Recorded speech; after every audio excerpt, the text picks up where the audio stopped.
Boom! Ha? Nawa niyo yung idea ngayon. Lahat ng nag-likes na yan, manonotify na. Okay? That Nutrifab weight loss in 10 days time commented on the post you liked. Pag kinlik yung notification, papasok sila dyan. Nakikita yung comment mo, wala ka namang, never sell anything. Kasi unethical yun. Na alam mo naman na yung page na to, weight loss, maybe nagbibenta siya ng weight loss product din, tapos bigla kang papasok at magpo-post ka rin ng product mo yan. Don't do it. It's unethical. So this is the professional way of doing it. Indirect marketing. Nawa nyo? Kasi kaya parang nagmo-market na dyan eh. Binalandra mo yung name ng page mo. Tama mali. So that's how you do it. So have you learned something tonight? Yes. You want more? Yes. More. Okay. Then, sabi ko nga, pag wala kang page, magsisisi ka. Share interesting contents from other pages. So mag-share ka rin ng mga magagandang contents from other pages. Sharing contents from other pages means dragging their followers towards your page also. Get it? Then, post interesting contents, photos, or quotes related to your brand, products, or services. So sabi ko nga, may pinakita ko na akong mga website sa inyo saan kayo makakakuha ng mga quotes. So basta related lang sa page mo, mag-post ka on a daily basis. Interesting contents, quality contents. Hindi lang basta nag-post ka. You get it? Hindi din pwede na puro lang ganun yung post mo, may variation. So, ngayon, tapos na tayo sa daily task. Sorry, task po yan, hindi yan tax ha. Hindi yan silent S. Next is, lahat talaga tax. Naiya naman ako sa inyo. Saglit lang. May mga viewers pa naman tayo worldwide. Palitan na natin. Okay, I'm sure pati yung monthly tax din. Sabi ko na nga ba eh. Okay, then, okay, weekly tayo. Again, using your Facebook page. Post your brand information, highlight and pin it to top. Okay, how to do it? So yung brand information, ibig sabihin, you do some advertisement in your page on a weekly basis na nagpo-promote ka talaga ng brand or ng product mo or ng business mo on a weekly basis. Get it? Okay. Then, ipin to top mo siya. Okay, how to do it? Okay, let's say, for example, balikan natin si Internet Marketing. This is my page. Magpo-post ako. Let's say, today is yung schedule ko mag-post weekly. Let's say, for example, ito na yung post. Pag naka-post na to, i-click mo sa taas, may nakalagay pin to top. Ibig sabihin, mapupunta siya dun sa taas at lalabas to yung parang ganito. Nakita niya siya? So, ibig sabihin, kahit may bagong post ka, hindi siya nawawala sa taas. Nandun lang siya nakastay. Okay? So that is a very good way to maintain your promotional ads or something na i-highlight mo sa business mo. Then, find relevant pages to like. So visit ka rin sa mga pages na yon on a weekly basis. Okay? Then tapos, i-like mo yung page nila. Gamit yung page mo ha. Hindi gamit yung account mo. You get it? Okay? Then, number 3, share your page content to on your personal timeline. Binigyan ko na kayo ng idea paano gawin yon. Let's say if you have a page that you are promoting products so that hindi obvious na nagbibenta ka, you share that product picture or content from your page to your account. Ano yung strategy?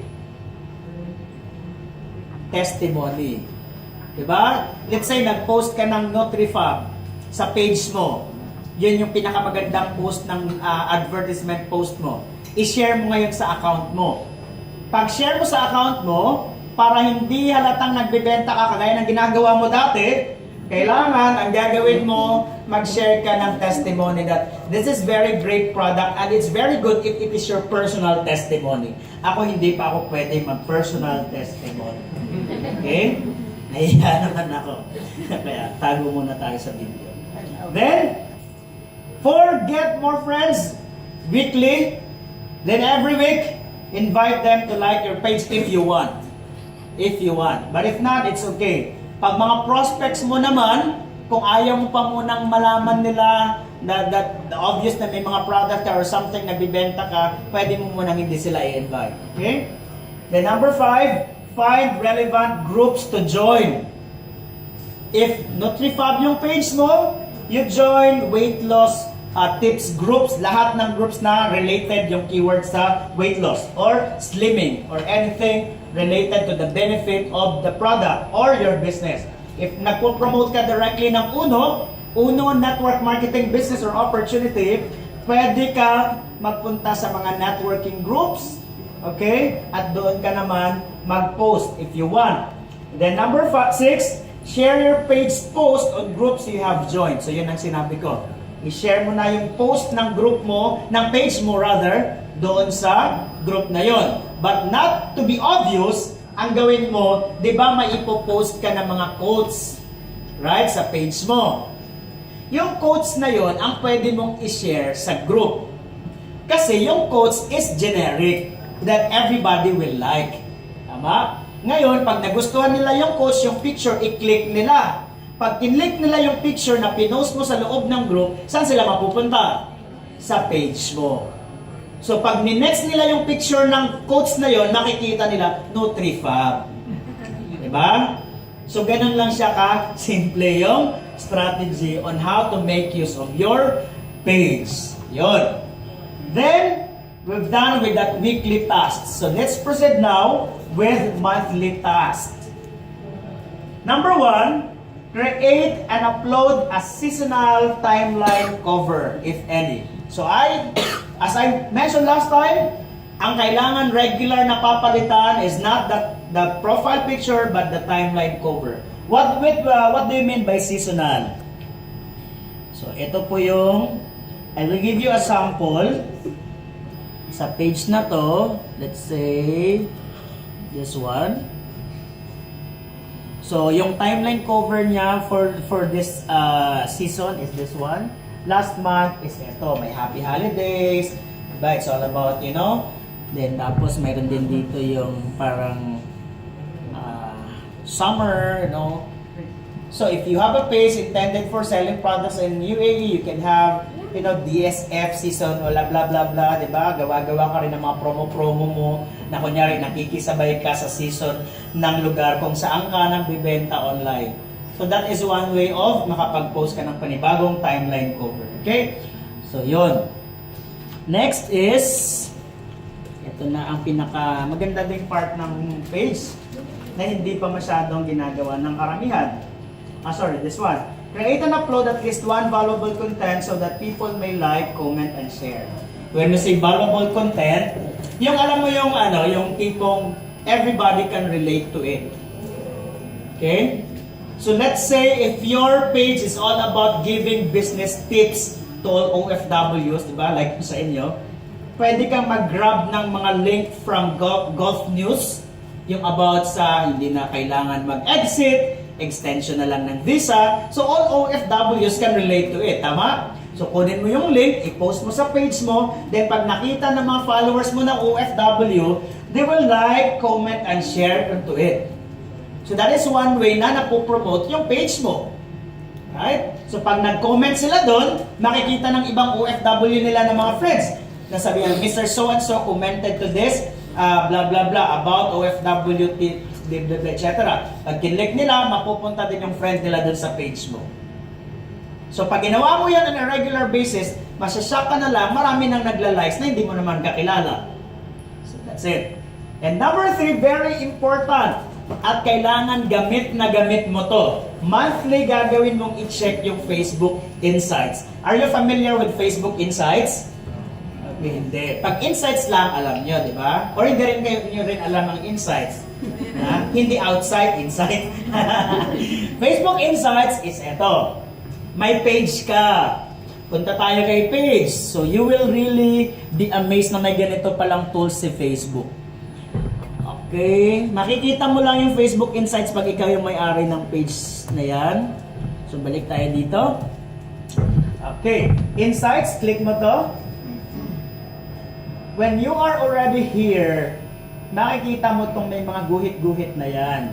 Don't be afraid to explore them. Wala pong mangyayari, ha?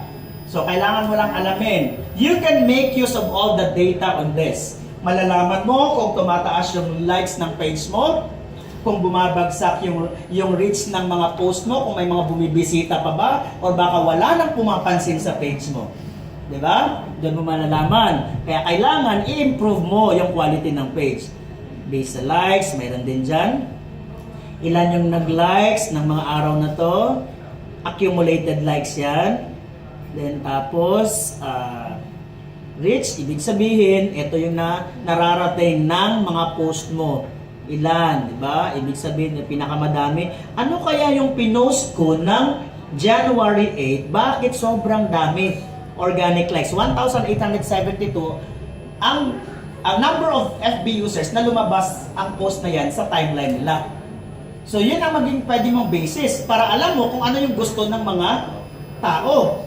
So, titingnan mo ngayon anong pinost mo ng January 8. Eto pala. So, gusto pala ng mga followers ko, ng mga tao, yung ganitong klaseng post. Kaya, uulit-ulitin ko to.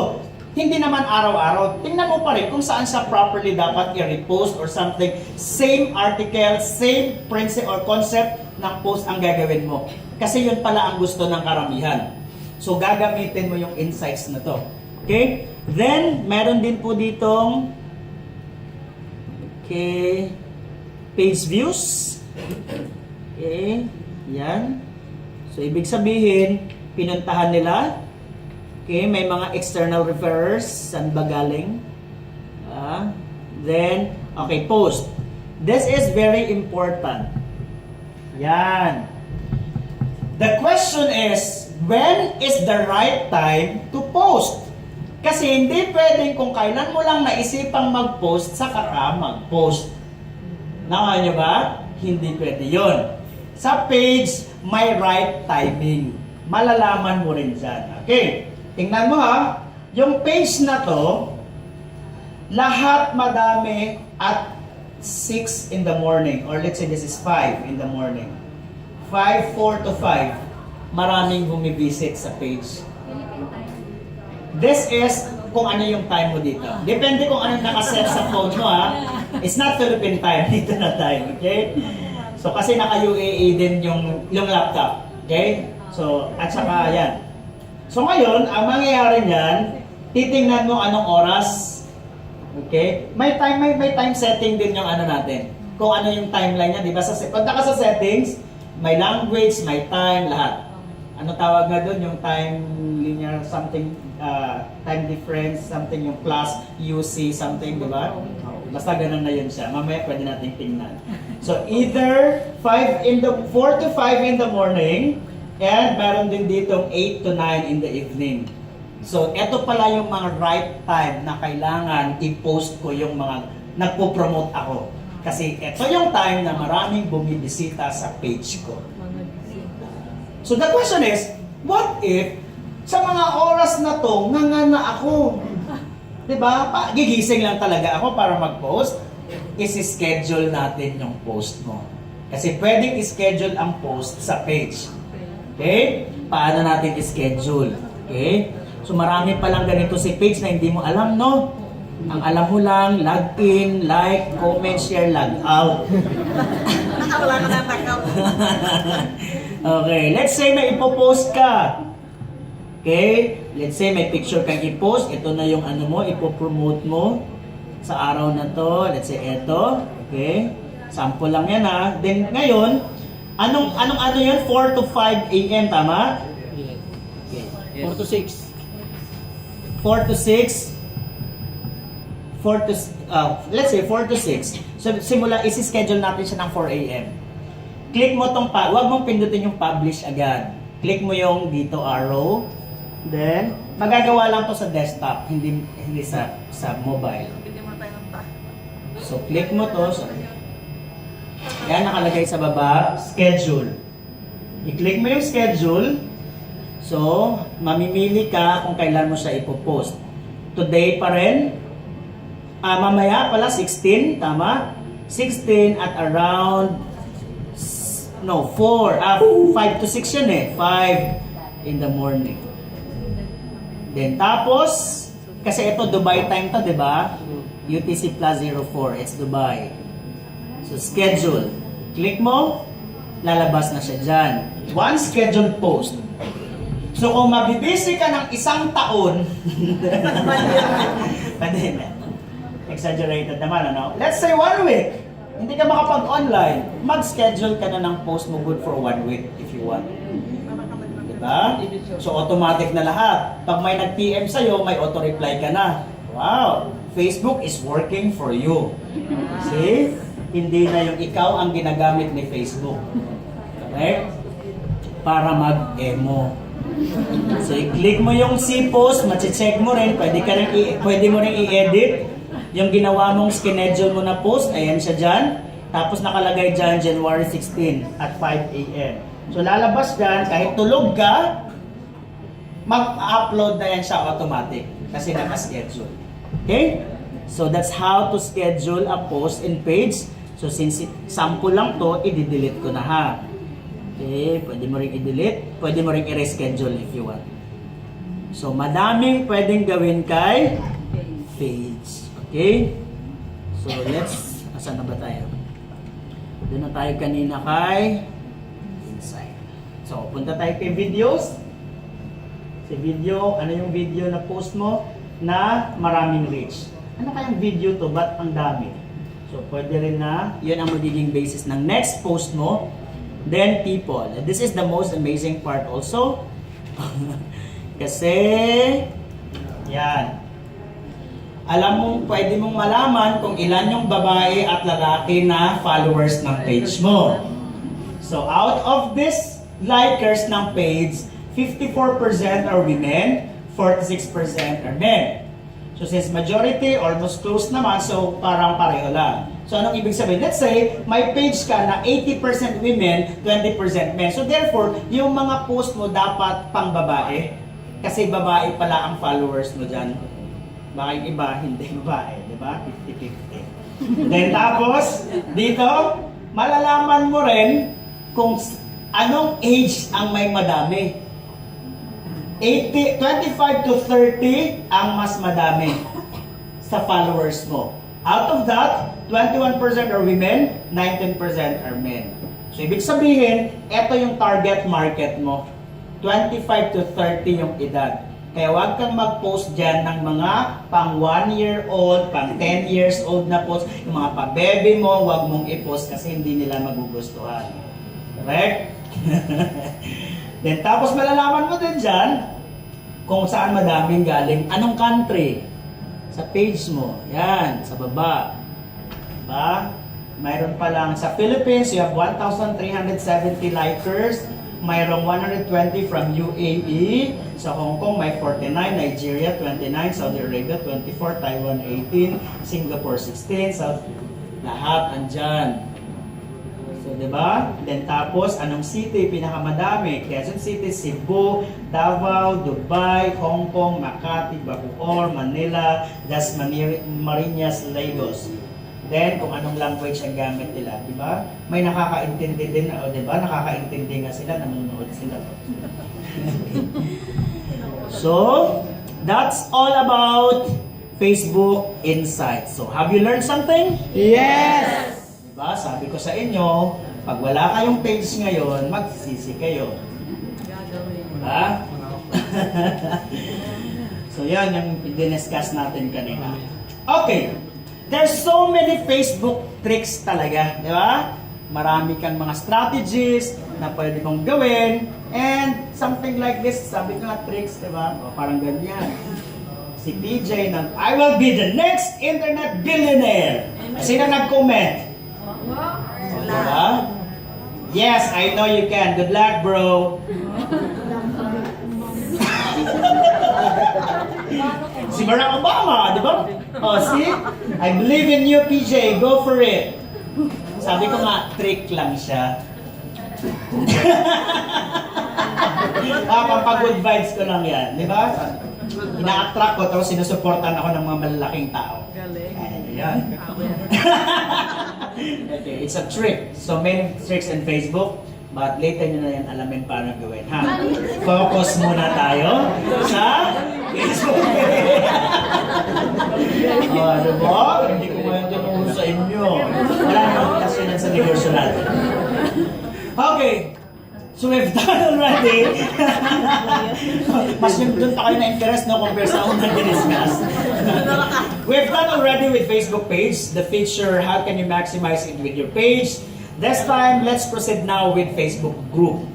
I believe most of you right now, especially uplines na nagpe-Facebook, ginagamit na yung group to what?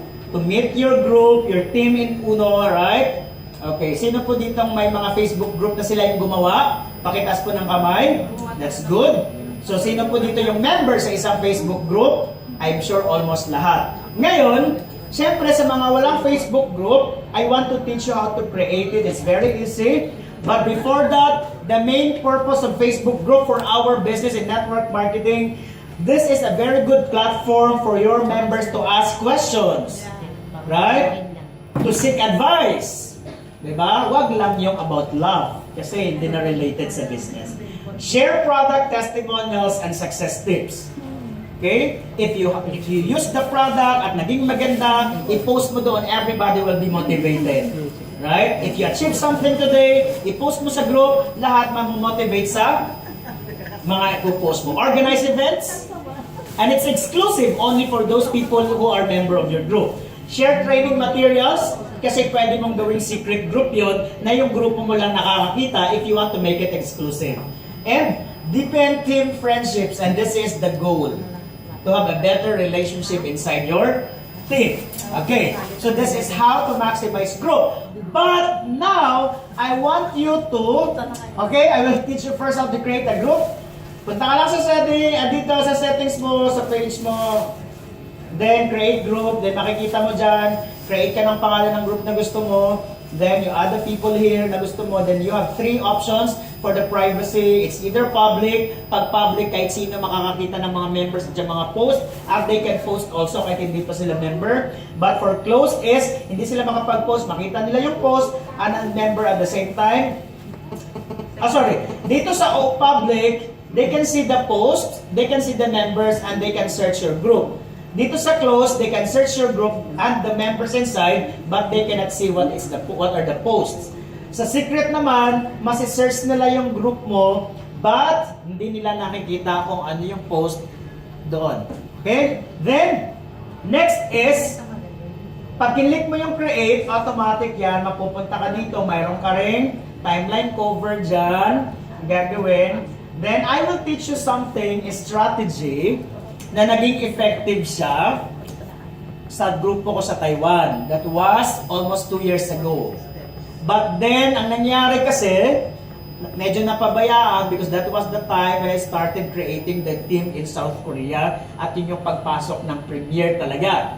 Kasi that time, when we were creating group in Taiwan, majority of them are in local accounts. Okay? So ngayon, yung strategy na to, actually, I supposed to apply it in our group in UA. Ate Jay, na-remember mo, di ba? But hindi siya naging effective because maybe hindi properly oriented yung lahat ng involved sa system. But I want to revive this one so that, kasi effective siya sa amin that time eh. So I'm sure effective siya, basta lahat lang mag-cooperate. With this strategy, it needs teamwork and team effort. Hindi pwedeng isang tao lang ang gagawa nito. Dapat buong grupo. Okay? And at the same time,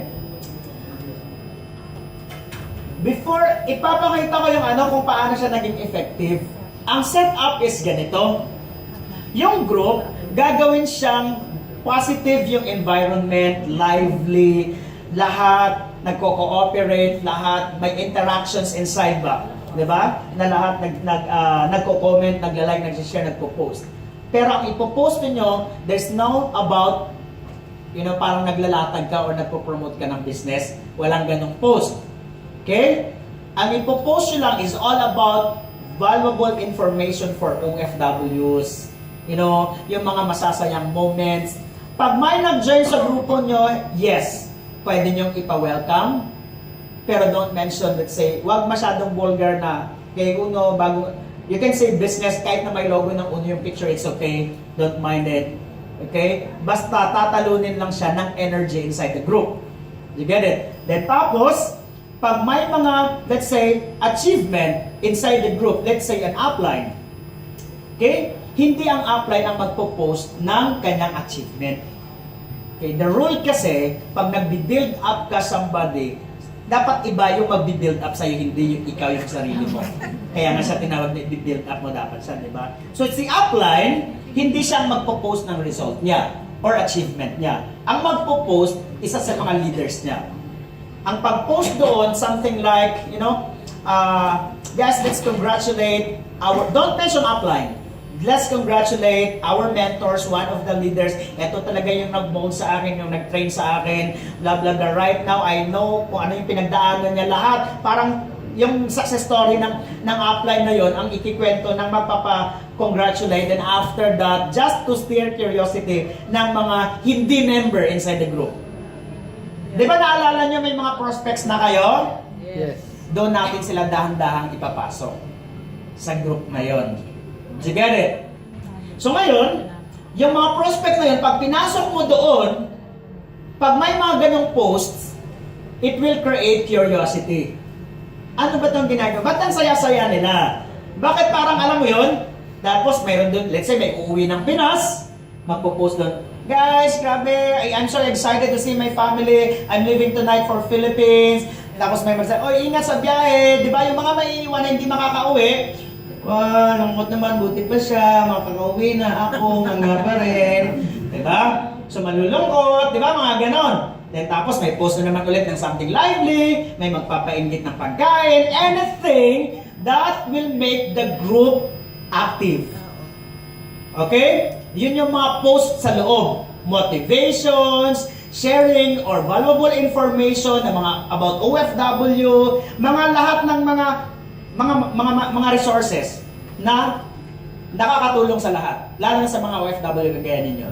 Then after that, etong magiging flow ng pagpasok ng prospects dahan-dahan.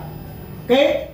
Ang rule, pag may nagpa-welcome ng prospects niya, lahat dapat you will bombard it with all your welcome.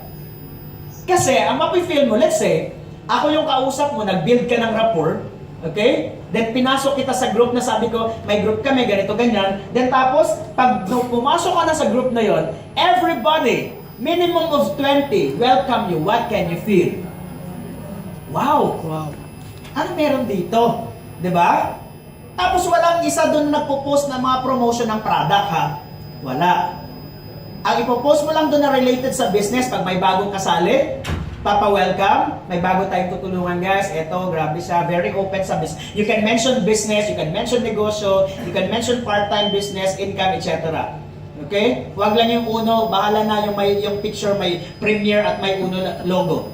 Tatalunin nyo lang siya gaano kayo ka-active sa loob para ma-divert yung attention niya doon sa activity ng grupo. Then, pag may achievement yung upline, post it. Di ba? Okay. So, the strategy is that. Ito yung nangyari, isa sa mga scenario na ginawa namin when I was doing it in Taiwan. Si Ma'am Fe, this is one of isa sa mga doon, natitira sa Taiwan, na talagang very active online. Ito yung isang pina-welcome niya, kaibigan niya. Ang maganda kasi dito, best friend niya na nakagamit na ng products. Then, pina-welcome niya gano'n. Sobrang effective sa kanya at plano na niya mag-member para mas lang yung makamura sa paggamit ng product. This is just one, di ba? Plano niya na mag-member. Plano. On that day, lahat-lahat ng nasa group actively welcome the person. Okay, welcome sa grupo. Yes, maganda talaga ang products natin, kaya go lang ng go, more power. Okay, then after that, diba?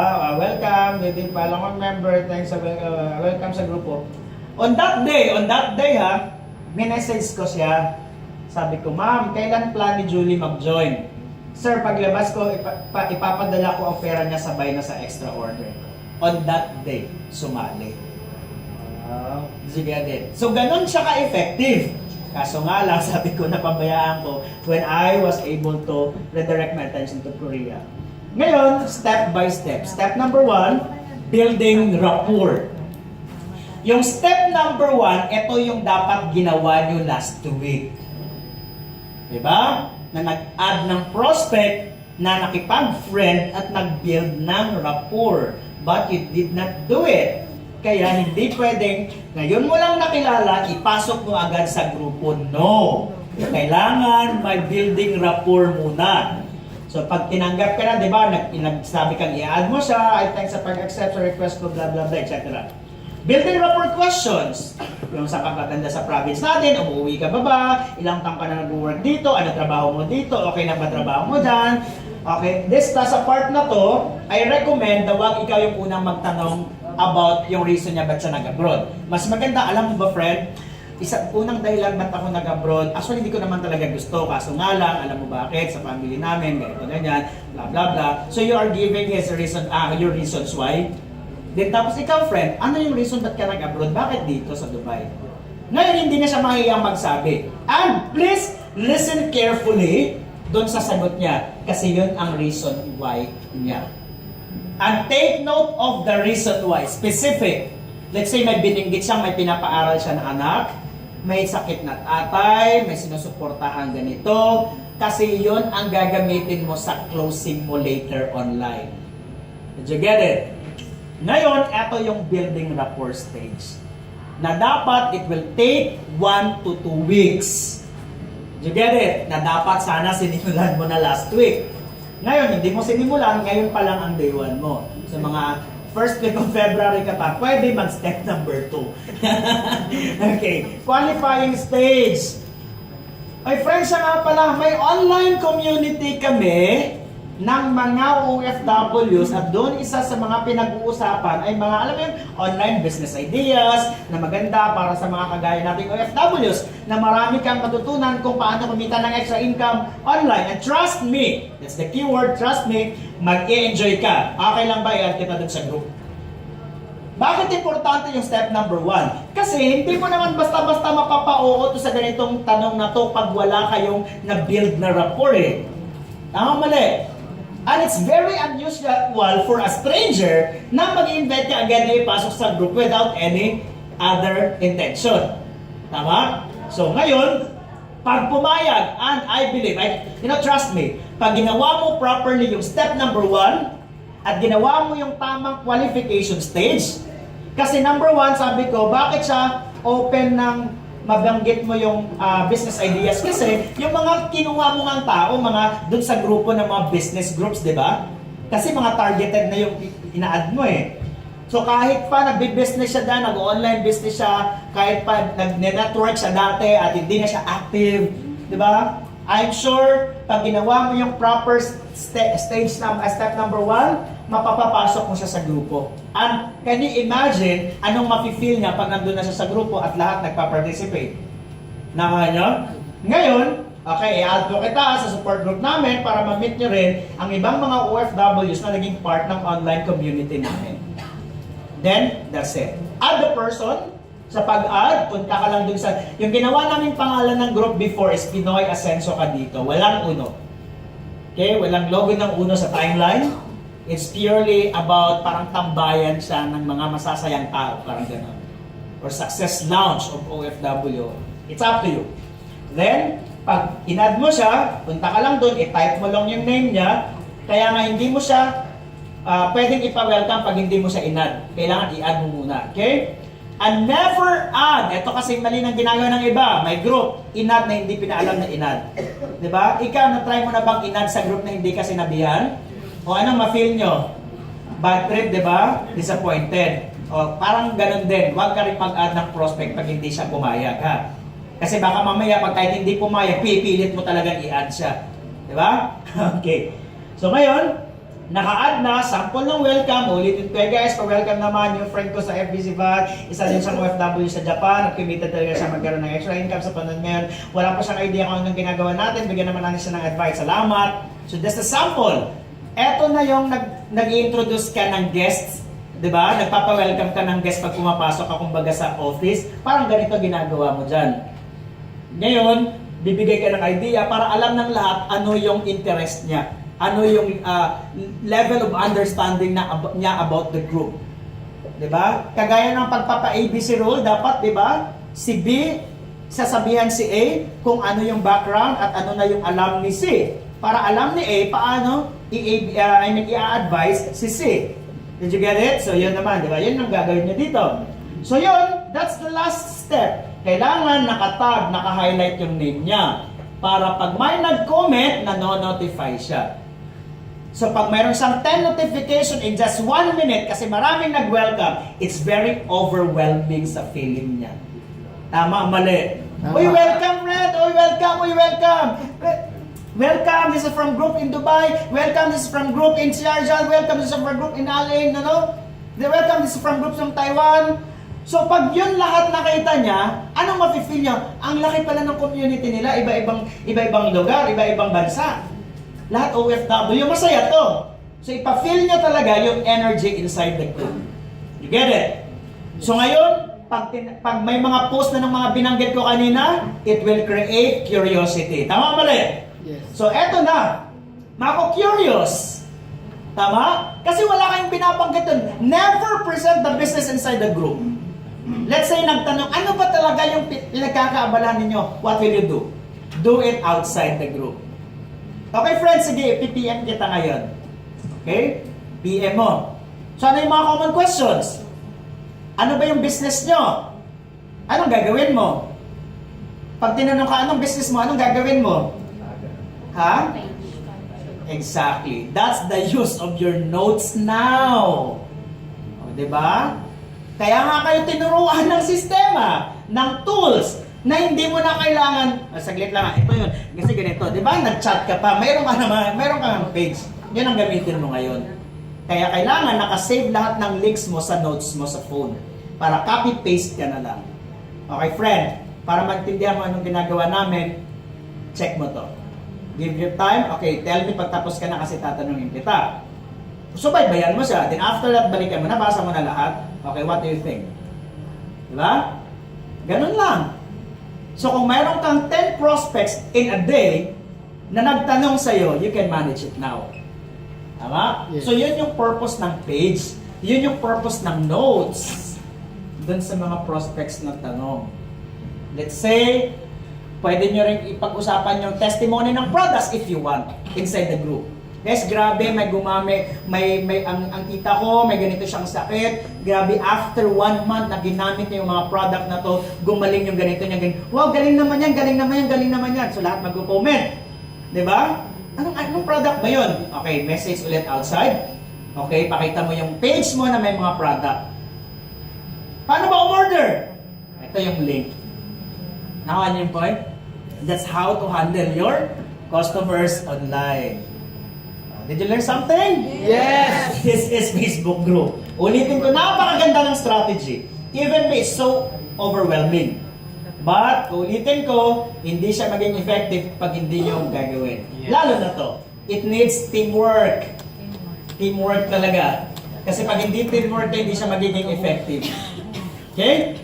So now, I've done already giving you the best strategy for using Facebook group. And, now, last strategy, using samples. Ito na yung sampling strategy. Okay? Get more business with free samples. This is good for those distributors who are getting customers through giving products or yung mga product-based members. Okay? Ulitin ko, we are a product-based company. So make use of the product. This is a product approach to grow your network and your Consumers Club members. So, eto, puro script ang pag-uusapan natin. Ha? Exciting yung script, no? Yes. Okay. Sabi ko nga, if you attend training like this outside, it's so expensive. Lalo na yung script. Tama? Mamaya magbabayad yung paglabas. Hindi, joke. Invitation script. Okay. Sino ang pagsisenda ng script na to? Marami ka pang hindi nakakausap na existing friends mo. Am I right? Balikan mo sila ngayon. Pero wag ka agad isend to. Kailangan building rapport pa rin talaga ang uunahin. You get it? Kaya nga sabi ko sana, nung time na New Year, that's the best time na mag-message ka sa thousands of your friends. O, di message ka ngayon, Happy New Year. Belated Happy New Year. Kumusta ang buhay-buhay? Happy Valentine's. Uy, advance Happy Valentine's. Sobrang advance naman, ano? Almost 1 month to go pa. Nag-greet na. So ngayon, building rapport, kumustahan? Okay? Yung mga ano natin, yung mga guide questions, gamitin nyo yun. Then tapos, huwag ka muna mag-send ulit. Maybe palagpasin mo muna yung mga 2 to 3 days na nag-uusap kayo. Saka mo banatan. O, isang script lang to. Okay? Isang script. Send to all. Siyempre, palitan mo yung pangalan. Huwag pati pangalanan. Example, si Mer. Hello, Mer, kumusta? Hindi ka ba nag-gain weight nung nakaraang buwan na puro party-party? Alam mo bang bumigat talaga ang timbang ko? Kaya may ginamit ako ngayon na organic weight loss product na may Garcinia Cambodia. Alam niyo na ang ibig kong sabihin, diba? Ewan ko lang kung narinig mo na yan, pero if you want, pwede kita bigyan ng sample. Okay? So that's the script. Guide mo lang to. Pwede mong palitan if you want. Tapos, copy, paste. Wag mo pati pangalan, hindi mo palitan ha. Tapos nakalimutan mo, ano, puro ganito nyo. Ay, sorry, ano pala to? Ikaw pala si ganito, di ba? Halata tuloy. Oh, be careful, ha? Baka mamaya ano ka ba, na-enjoy ka ng copy-paste kasi may ginagawa kang iba, paste, copy-paste. Tapos puro na para yung pangalan. Okay, to response. Okay, to response. Number 1, pwedeng yes, pwedeng no. Unahin muna natin yung no. How to respond when friends say no to a sample? Pag may nag-no sa sample mo, anong gagawin mo? Eh di wag, gaganon mo kaagad. Hindi, di ba? Okay. Okay, Mer, no problem. Thanks for the reply. Kumusta na? Continue building rapport, relationship, and put them in your prospects list. Sa list mo mismong ginawa last time, doon mo sila ipasok. Bakit kaya ayaw niya? Eh, syempre, baka ang payat-payat niya, papapayatin mo ba? Diba? Huwag kang mag-alala.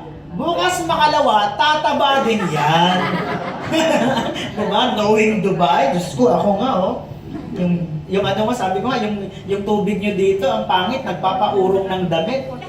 Lumiliit damit ko eh. Diba? Bahanatan ka ba naman ng puro itulog ka na sa baba? So ngayon, okay na, di ba? Pag tumabayan, babalikan ka rin. O yan dyan pa ba yung sample mo, friend? Ay, sorry ha, wala na. But yung 10 pieces niyan, 156 lang. O, di ba? Nakabenta ka na. Parang paraan. What if sending the script, nag-reply ng yes? Paano mo naman kakausapin? Okay, eto na. Oy, thanks for the reply. To make sure na magustuhan mo yung product sample, check out mo yung mga picture sa Facebook album page sa ibaba. Click mo yung link. So kung wala kang page, open mouth ka na naman. Kaya sabi ko, importante yon because that is your business page. Andun lahat ng testimony sa isang album ng Nutrifab, na pampapayat, pampaputi, lahat na lang ng pampa, andun, di ba? So, pag yun ang gusto mong isbigay na sample, it's very easy for you to get the link of the album. Then, isend sa kanya, lagay mo yung link dyan. Eh, pag wala kang page, ano ipapakita mo? Isa-isahin mo na naman yung picture send. Di ba? Which is hindi siya effective. Kasi mangyari niyan, pag link ang binigay mo papunta sa page mo, pero hindi niya alam na page mo yon, di ba? Pwedeng hindi niya alam. Pag pumunta siya dyan at sa kaka-scroll niya ng picture, uy, may gluta rin pala, uy, may body scrub din pala, uy, may ganito din pala, magkano to? Di ba? Nakuha nyo yan yung strategy. So, yun muna. Then, regards, PJ. Pahalan mo. Huwag mo rin kopyahin yung PJ. Palitan mo ng name. So, sa lahat ng mag-respond ng yes, okay? Dalawa rin ulit ang magiging mangyayari. Pwedeng hindi siya makapag-reply agad. Huwag ka namang ma-discourage. Siyempre, hindi naman sa araw na yan, ang gagawin niya, mag-aabang lang ng chat mo at magre-reply siya. Di ba maybe nung sinend mo yung, sabi mo na okay, to make sure na magustuhan mo yung product, i-check mo yung link na to, tapos nung pagbukas siya ng message mo, biglang tumakbo yung anak niya. Di ba? So hinabol niya, nakalimutan niya nang mag-reply. Kaya huwag kang masaktan pag naka-sin zone lang. Follow up, di ba? Oh, follow up. Well, you mentioned na gusto mo yung sample, di ba, ng weight loss product na ginagamit ko. Na-check mo na ba yung Facebook album ng product? O let me know ha, para ma-set natin kailan mo pwedeng kunin yung sample or meet na lang kita para mabigay ko sa'yo. Nakuha nyo? Pag hindi pa rin follow up ulit. Di ba? Uy, yung sample ko as in, dalawa na lang natira. May kukuha ng isa mamaya. Willing ka pa ba? Nakuha nyo? O isa na lang. So, ideas. Be creative. Then, thanks PJ. Pag nagsagot na, nakita na, di ba? Binigay. Pwede mong i-invite dito. But, this is the ethics. Don't present the business. Kasi ang purpose niya, sample lang. Madi-disappoint yun pag nilatagan mo kaagad, may 4x4 kami. Ito yun, di ba? Kasi ang mindset niya is just to get the sample. Hayaan mo na siyang makita, may nagpe-present dyan na uno pala to, wala kang gagawin, wala kang sasabihin, hindi ikaw mag-initiate ng something, anything about the business. Unless siya ang magtanong. At siya ang magsabi, pwede mo bang explain sa akin yan? Those are possibilities. Tama mali? Yes. So that is why you need to handle your customers properly. Pag binigay mo, explain mo, mag-demo ka na, oy may mga ibang products pa, i-demo ka lang sa'yo, libre naman to, huwag kang mag-alala. Di ba, kadgarin mo na naman yung body scrub, yung kamay niya, gaganin mo, then tapos, oy maghilamos ka ng glutasol, diba, kadgarin mo mukha niya ng tanaka, then tapos lagyan mo ng magic cream, tapos legion, kasi mayroon naman tayong panggamit